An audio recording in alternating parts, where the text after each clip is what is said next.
Aren't these the most beautiful dahlias? I'm out at Swan Island Dahlias in Canby, right in the middle of their festival with Heather. And Heather, I can't believe the fields and also the cut flowers down in the basement here. It's just unbelievable, the sights. Thank you. It is beautiful. There are over 400 floral arrangements down there to view. Wow. Up close, and you can walk through the fields and see them growing and then see them up close and be able to play with the flowers yourself. If you take some cut flowers home, or if you're able to cut some in your yard and arrange them, there's lots of possibilities you can do to play with them. Well, I know you're going to give us some tips here because there's just a little bit of things that you should know, mechanics and things to make them look more beautiful and make the flowers last longer. Definitely, when you're out cutting your dahlias, you want to make sure that you hot water treat them. It's going to be very important that they go in about 160 to 170 degree water, and that should be about 2 to 3 inches deep in a plastic or metal container, and you want to leave them in that water until it cools. Minimum would be an hour, and you will know that the process has worked and taken place as long as you see this dark color on the stem. It's just a watermark. It can now be left on or removed. It's up to you. If you're going to have it a long stem in a vase or in a flower arrangement, you can just leave it as is, but it's very important that you see that watermark on the stem and that has happened. Otherwise, dahlias are very short-lasting flowers. This should give them about a 5 to 7 day life. Long time. If you've treated them properly, yes. Well, that's great. So everything you buy here at the farm, has been treated. So once you take it home from us, it's ready to go, but if you're cutting them out of your own yard, make sure that you treat them at home. Well, I think that's the most important thing. If I didn't learn anything today, I learned that. But you have some other tips because all of the arrangements that you have here are in this product called Oasis, this foamy stuff. Yes.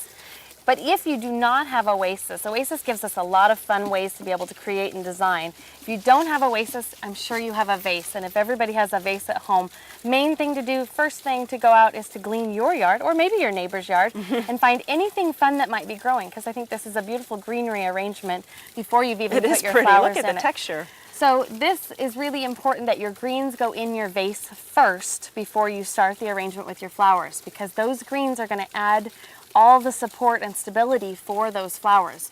So as we cut and put them in into the vase, they're going to stand right up where we stick them instead of wanting to fall right over. Ah, so it makes like a little bridge in there to hold them all. Yes, it makes it much nicer. And so most people say, I'm not willing to try Oasis because I can't even get my flowers to look nice in a vase. They just fall to the outside. But you need to give them some support for a place to start before you stick those flowers in. Make sure the greens go in. Right. If you're going to do Oasis, then you've got a whole different world. We want to leave that green Oasis foam clear of greenery to get blocked on the stems, and we want to put flowers in first and greens in last. All right.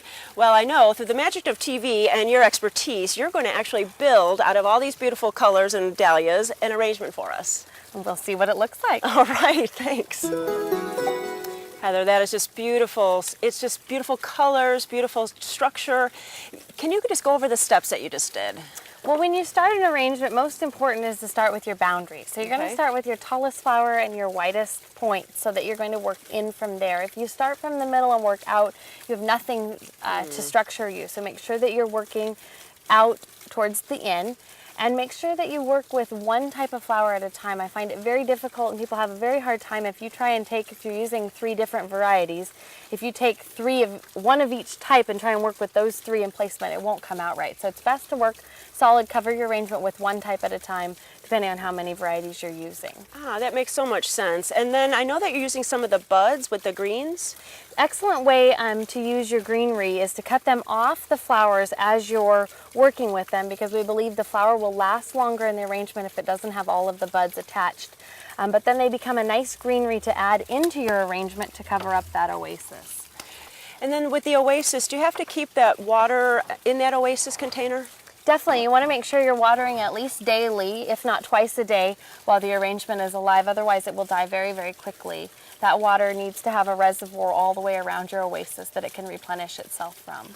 You know, during the festival, I know that you have a lot of demos. Will you be demoing flower arranging too? I will be. I'll be demoing twice a day at 12 and at 3. There'll be a culture and arranging talk that people can learn and see how to do things and get some more tips on how arranging and how to grow your dahlias better. Well, I'm so excited. I'm going to take some bunches home and get started at my own place.